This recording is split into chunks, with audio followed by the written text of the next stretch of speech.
Okay, well, hello everyone. Hello, Alpha Chain traders. My name is Patrick Maldonado. As some of you may know, we have been thinking about doing a crypto webinar. Of course, there's a lot of good content going around in other webinars. Desmond is creating very good videos. Also, we have on Thursdays run.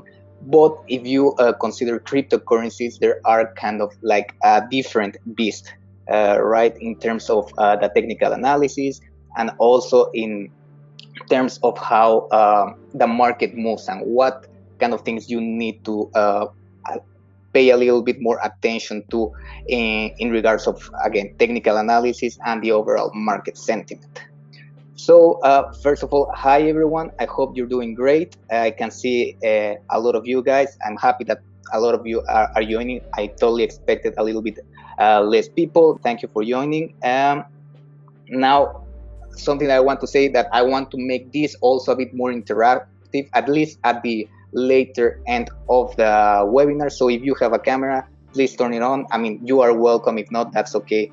That's fine as well. So first of all, what I wanted to do is just explain kind of the structure of the webinar. So usually what I'm gonna be doing is gonna be heading through the news of the last week, like the most important news that might be relevant for future price action. The reason is because it's important, of course, to be aware of the fundamentals that have happened. Now, in terms of cryptocurrencies, it's kind of different. It doesn't work like traditional markets where you have very important news and then a market moves according to that. In my experience, I've been trading cryptocurrencies basically before the bubble, so it's kind of like 2017, a little bit in 2016. I've noticed that it's more about the overall sentiment of the news rather than particular news that are coming out. So it's a little bit different. So it's better to, at least in my opinion, to have it in retrospective. So looking at the news, then see how how the price was affected by those news. Then after that, we're gonna go through the section of market analysis. This is pretty much just going into take a look at technical analysis. Maybe I will be talking about specific scenarios that you might consider for your trading. And then in the end, what I really want to do is really heading into a Q&A, not only for cryptocurrencies, but if you have any questions regarding potentially TradingView. Some of you asked me before if there's questions regarding technical analysis, something general, it might be good. Also, if it's cryptocurrency related or if it's related to what we talk, I would really appreciate kind of some feedback so that we can make it a little bit more interactive in that respect. So in any case, what I'm gonna do, I'm gonna start with a webinar. What I really want to explain before, I think I'm gonna head again before to the news. Now, I don't really want to go and read all of the news because, again, this is part of what you should be already do in trading. This is part of what you should be doing, for your preparation, reading the news, seeing what's happening, and take a look at the market sentiment. Now, here the first one is $1 billion were liquidated as Bitcoin price crashes by 1.4 thousand in minutes. Now, why I'm talking about this and why is this important? Really is just to highlight the risk involving crypto trading, right? Because there's a lot of illiquidity in the market, and I think, or at least you should understand that there's a lot of margin trading in the market, meaning that a lot of the people that are putting in their money, they're leveraging, so they're risking more, sometimes more than they can afford. Now, this is one of the reasons why the market is so volatile, because you have practically not a lot of money and you are leveraging with a lot of brokers. And this actually came into fruition before in 2017. That's why we saw this huge bubble going up, because pretty much there was no way to really, let's say, benefit from the downside. So there was no future contracts by then. So people could not really benefit if the price was going down. And this is what the market is completely different from now on, previously to that bubble. So again, this 1 billion might sound like a lot, and it's indeed a lot. This is a lot of people losing money. But the important part here is to understand that the reasoning is because a lot of people are using additional leverage. And again, this highlights the importance of risk management. Most of you will know, and if you are new to Alpha Chain, you will also be hearing more about this. Is not to be over leveraged, because all these movements, what make the Bitcoin price, or what happens afterwards, is that you have these sudden moves to one side. It doesn't matter if we're in an uptrend, then you might have these spikes, which are basically a liquidation spike. So again, this is important for you because you might benefit from this. On the other hand, you might be affected. Sometimes you might even think that the market is really just against you in the terms that when these spikes happens, usually they will just stop right in several areas where there's a lot of stop losses or a lot of liquidation levels. So it's important to take that into consideration. Now, another important news that happened in the past weeks is that Iran basically said that they want to increase their mining dominance. Now, why is this important? At least if not only for crypto, but also for Bitcoin, is because basically mining is the power of the network overall, right? If you are new to crypto, you might be hearing more about this, but basically what mining is solving an algorithm. And when you solve that algorithm, you get rewarded, or the people who solve those algorithms with their equipment, with their graphic cards, or with whatever they're using, they get rewarded. So basically they're processing all the transactions, and then of course they get rewarded for that.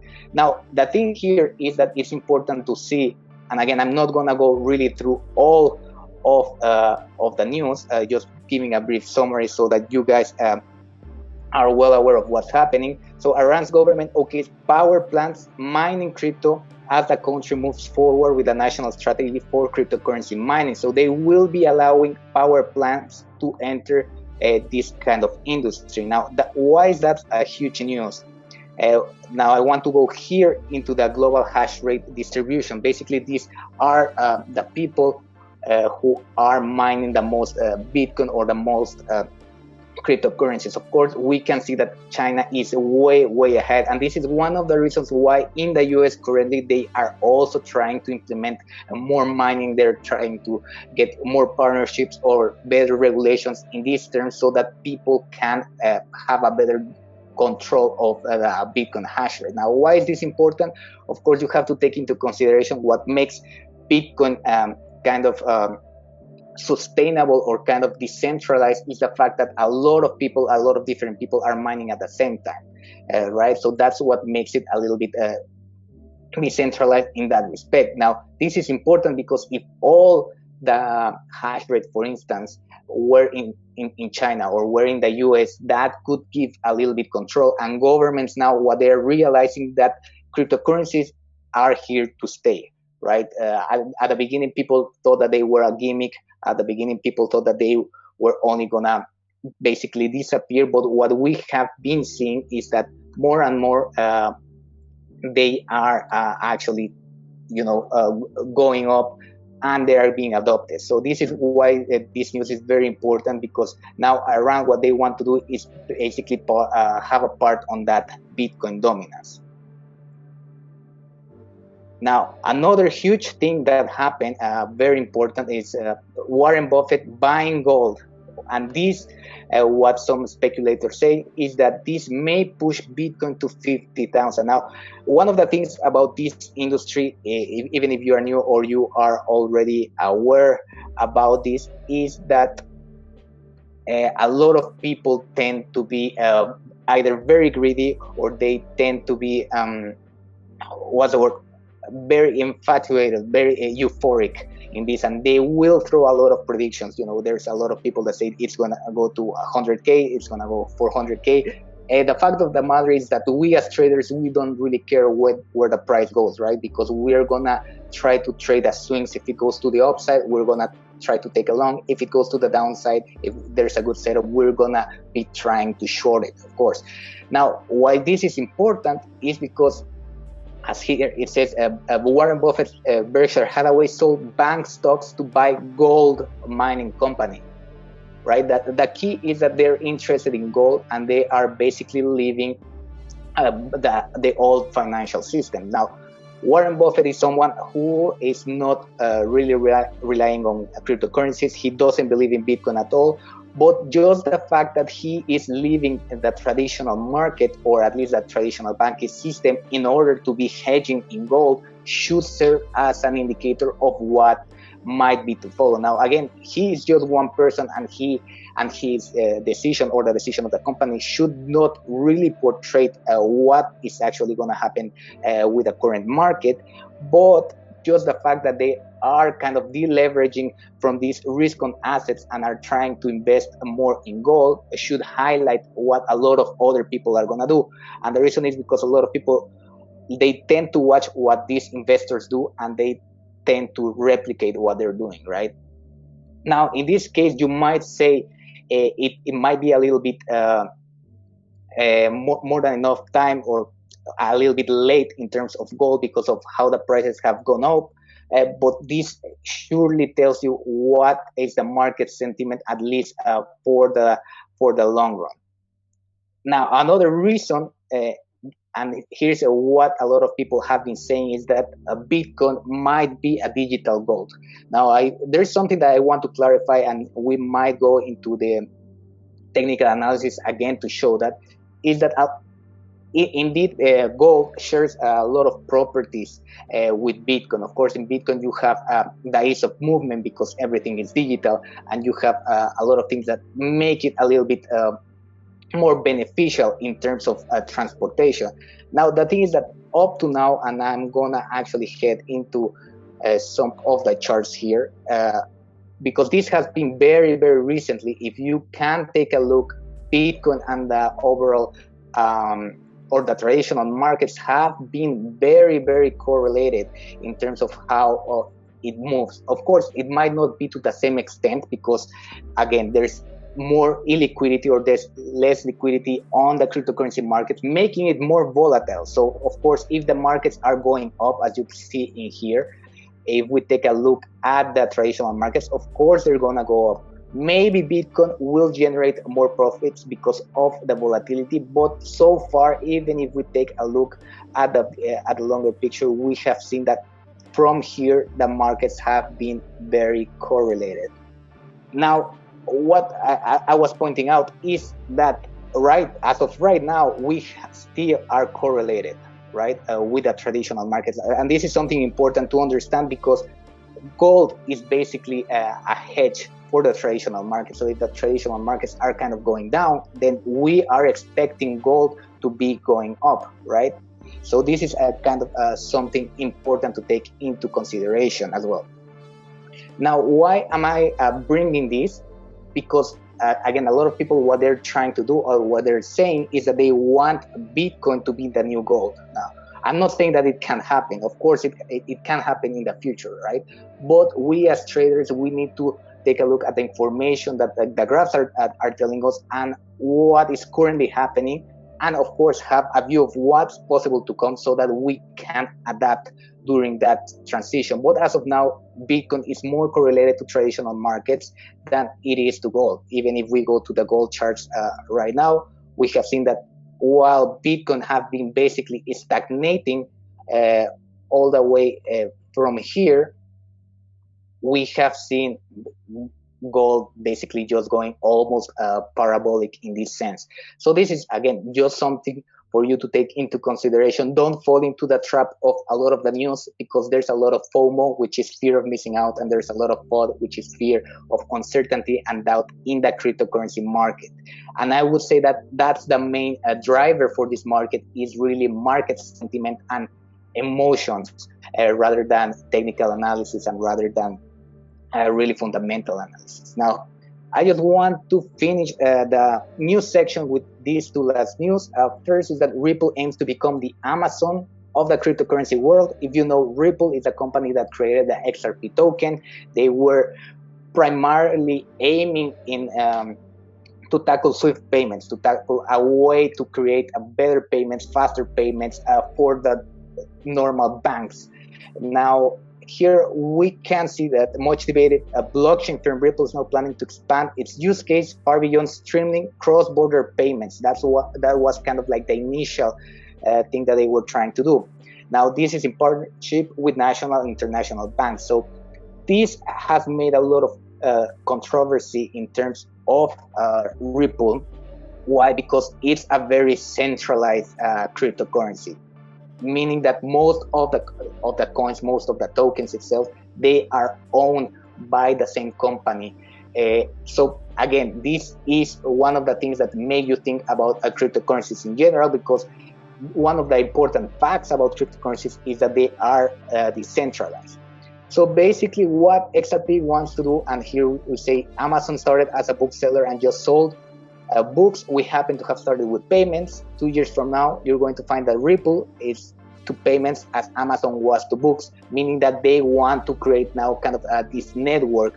Potentially, they are gonna be implementing kind of what other cryptocurrencies are doing, kind of having this with decentralized finance.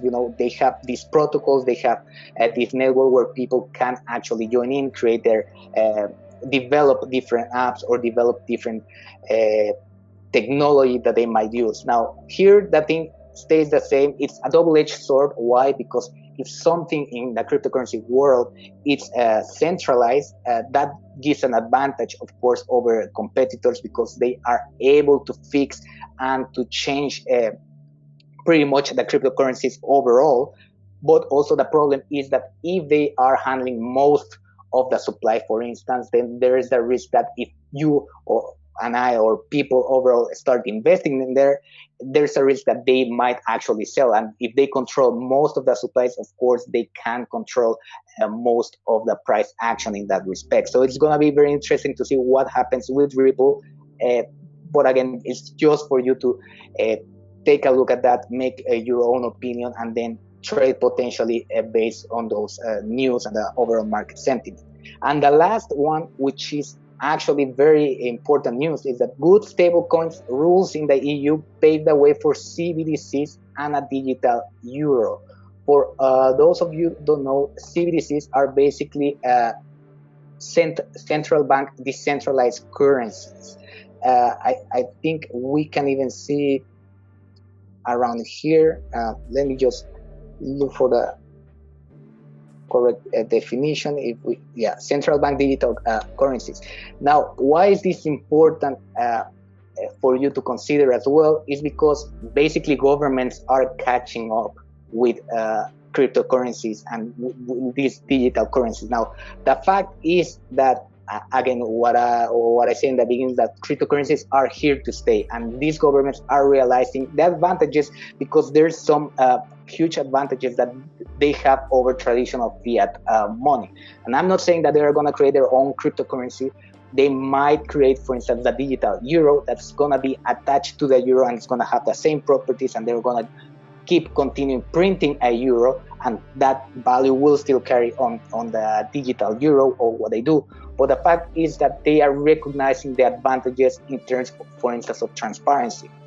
Right? What's one big advantage of cryptocurrencies? Even though that a lot of people say you can't trace them, if you know what it's called the public key of the person, if you can connect the public key to someone else, then you know whose account that is, right? And if you have a database of that, then you know about the transactions that are happening between people. So basically, this is a kind of like the dream of banks. Of course, in terms of Bitcoin, because it's decentralized and because you have these public keys that make it pseudonymous. It's not anonymous, but pseudonymous. You have these public keys that represent basically who you are or your holdings. What they're realizing is that they can use some of these to their advantage. So they have been a lot of interest in terms of trying to do this on a bigger scale. That's why they want to kind of do these central banks that are gonna be focused on digital currency. So that's pretty much, that's good for the cryptocurrency market overall, because the sentiment is becoming more positive. There's more positive regulations regarding this. So it's gonna be pretty interesting to see how this pans out, because we know that the EU is especially recognized for having a lot of regulations. So it's gonna be interesting to see what happens from there. Now, the last thing that I well, more than a last thing, going now into all these kind of cryptocurrencies and the technical analysis. Now, what I wanted to pretty much say in here, and I wanted to focus, is kind of the correlation or the inverse correlation in this case between Bitcoin and between the dollar currency index. Now, some of you might have already heard about this. We have been, well, Ron has been talking about it in his webinar. He has been saying about, again, all these dollar currency index. But what I want to really highlight right now, so that you can see and you are more aware of the overall market, is how this is actually moving, or what the movement has reflected on the cryptocurrency market. So I did put this vertical line around here. If you can see the very top, or here the very bottom of the cryptocurrency market, or Bitcoin, just right after everything happened, or at least the initial sentiment of COVID and all of the pandemic, actually was the peak here in the dollar currency index. This is something that I want you kind of to be focusing on, because this pretty much dictated what not only traditional currencies, mostly gold, but also cryptocurrencies have been doing in the past couple weeks, in the past couple months, right? We have seen that as the dollar index started coming down, all these assets started coming up. Now, the question here, the most important question, at least in my perspective, is, okay, is this price movement just because the dollar is going down, or is it also because of adoption? Now, if you take a look at gold, of course, gold is still going up, but it's going up way more in a more parabolic manner, meaning that people are actually actively buying gold. It's not only that it's depreciating because of the value of the US dollar.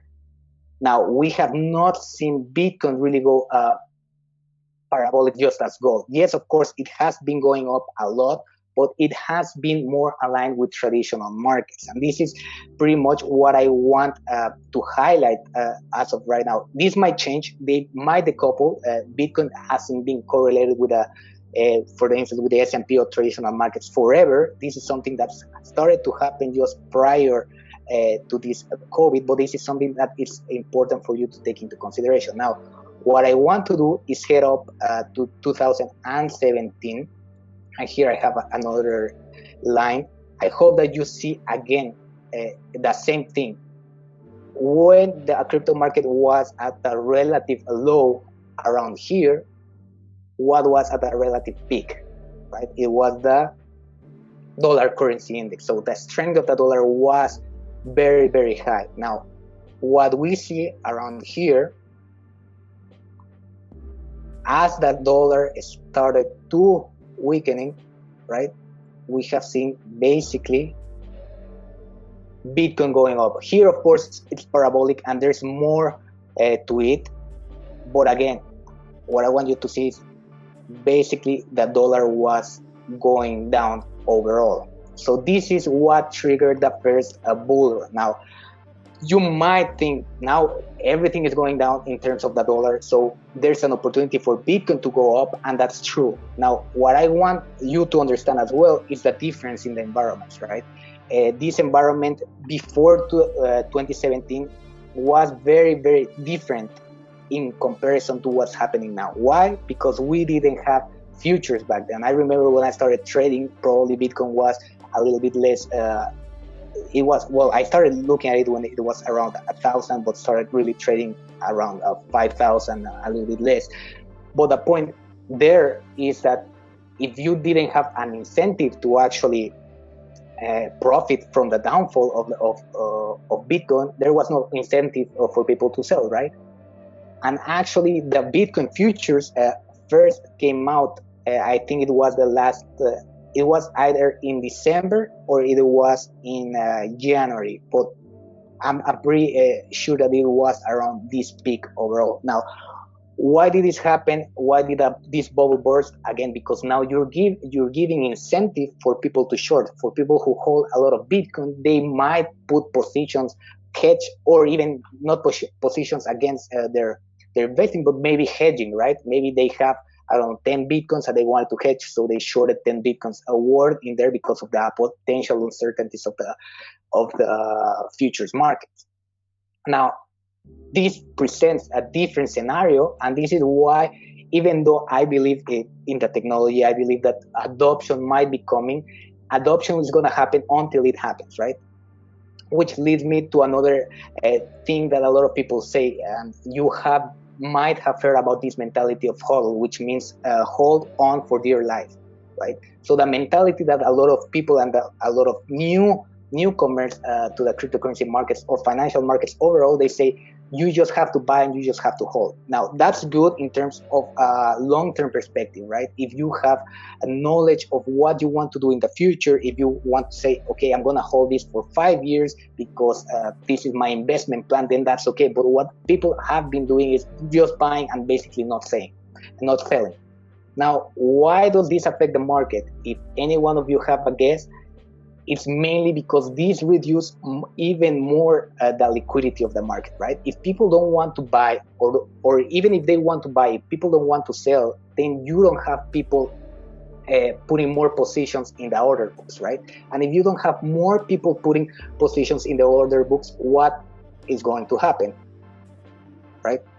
There's gonna be less orders, so people who are interested in buying or selling, they're not gonna find enough orders to get filled, and they're gonna shift the market up and down. And this is, again, one of the reasons why the cryptocurrency market is so volatile and has been so volatile during the past months. Of course, here, during or after the cryptocurrency bubble, we have, just take a look at the movements per day. If we go to just this candle, it was from 15 to almost 17K. So a 2,000 movement in one day, and that was pretty much normal. And if we take a look at this huge week, it was just one daily candle with a 5,000 movement. Now, again, I might keep elaborating on this in future webinars so that you kind of have this sentiment, or not that sentiment, but kind of like the information to make your own decision when trading.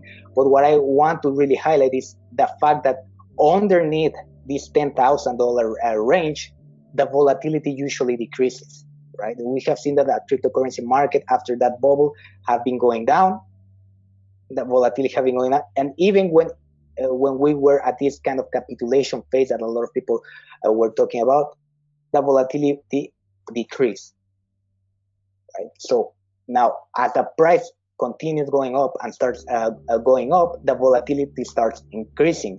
Now, what I want to talk about, and the reason I want to talk about this, is because as the price increases, there's more gaps between the price, right? So if you have, let's say, 1 million orders, if the price is 9,000, then you just have from 9,000 to potentially 0 to fill those orders, right? Or to put the orders. But as the price increases, then that liquidity is basically gonna be dispersed. Again, coming to the theory that if the cryptocurrency market starts moving to the upside, there's gonna be more chances that more harsh corrections can happen. Now, again, this is here I'm saying my opinion to some extent. Of course, to other extent, I'm saying what I'm seeing on the graphs, so that you can think on your own. You can really try not only to understand what is happening, but also try to implement it into your own trading and having your own opinion, because that's very important, right? Now, the other thing that I think you might benefit a lot is the Fear and Greed Index. So this is basically a project this company made, which what they try to do is measuring how greedy or how fearful is the market with different data sources. So they have volatility, they have market momentum, they have social media before they implement a service, Bitcoin dominance, and Google Trends, basically. So what this number says is in terms of all those sources of all that input, how greedy or how fearful is the market?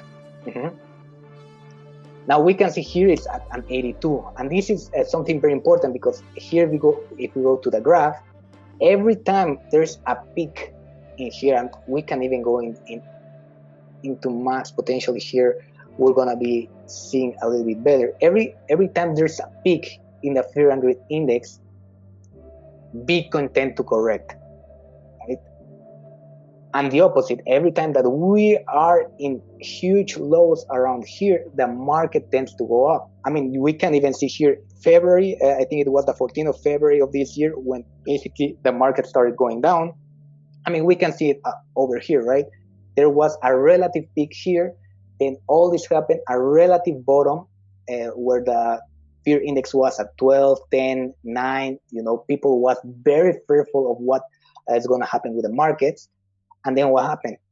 Again, just like a resistance in traditional markets or in traditional technical analysis, the sentiment started going up. Now it's the complete side. Right now we are very greedy in terms of what's happening with the overall market, right? And we have seen, for instance, here in June 2027, it was almost 92.90.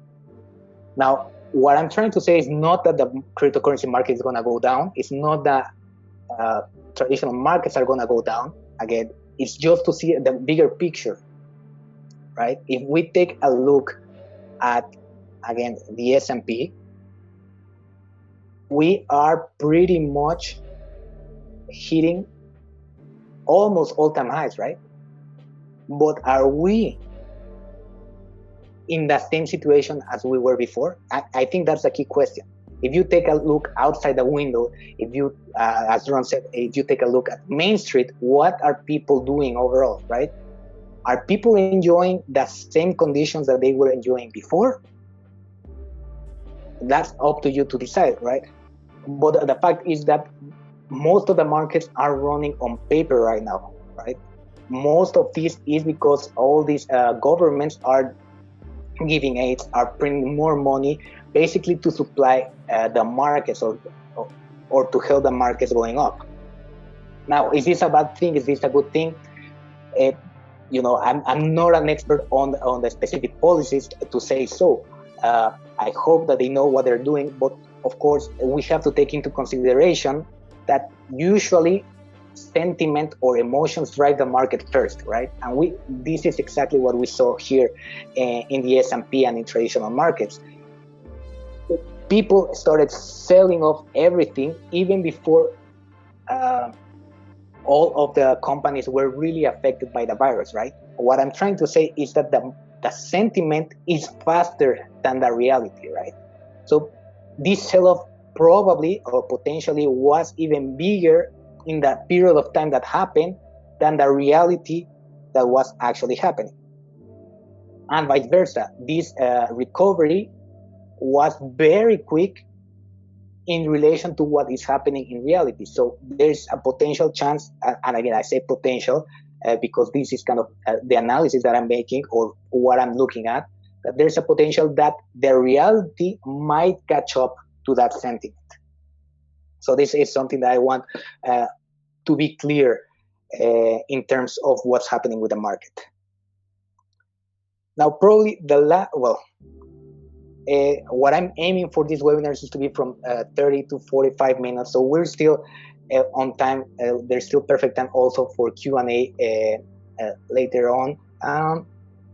But the last thing that I really want to, or one of the last things, is basically the Bitcoin futures. Now, why is this graph important? And I'm going to show you up in a bit. And why do I look at it?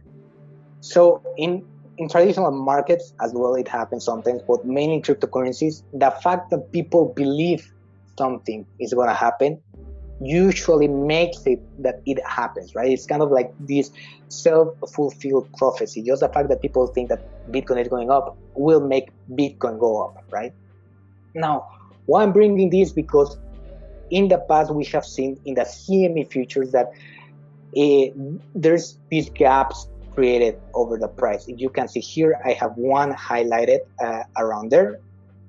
So what basically happens is that in traditional markets, of course, there's no trading over the weekend. So that the price of Bitcoin might move during the weekend and might create these gaps for the open. Now, do these gaps have to fill? In reality, I mean, talking very objectively, they don't, right? It's just the price action of the spot market versus the future market, right? So there's no need for these gaps to be filled. But despite that logic, most of the time, if not every single time that they have been happening, for instance, we have some around here, and then after some time, they got filled, right? We had some here, went up, they got filled. Here we have a small gap, went up, came back down. Here again, tried to go up, came back down. And again, this is something that people and newcomers and people who are trading see, right? And this is a very popular thing that's happening now. And what I'm trying to say again is comparing this to self-fulfilled prophecy. It's just the fact that people are looking at this chart and just the fact that people are trading, because if you go into cryptocurrency chats on Bitmex, on other platforms, you will see that people trade this, even though, again, objectively, it might not be really something that has to do anything with the overall market, right? Still, this is something that people trade on. Something that I wanted to highlight is that we had kind of this gap around here. This was the latest gap that got filled. So if we extend that in here so that you can see it better, this was kind of like the first target, at least for me. When I saw that this was breaking, we had a symmetrical triangle there. When I saw this was breaking to the upside, the first target that I was foreseeing for Bitcoin was basically this, right? This gap. Again, not saying that it had to be filled, but just the fact that people look at it made it so that it got filled. And I did put some shorts just above there. And the reason is again, because of these spikes, because of this low liquidity, because this is normal in the cryptocurrency market. Now, as you might see, what I'm hinting right now is that on the movement to the upside, we created this gap, right? Now, does this mean that the market has to go down? Of course not. You know, this might as well come down, this resistance, continue rallying to the upside depending on what happens on the overall market, on the news and so on. But it is possible that if a correction is pending and if a correction is to happen, that we hit that target, right? We have seen it in the past. We have a lot of people talking about this. So it is a potential thing that may happen. So that's, again, what I want you to take into consideration, meaning that this might as well go up, right? But take into consideration that in the case that we break some of the structures, some of the resistances, this might be a potential objective or a new potential resistance based on the market sentiment.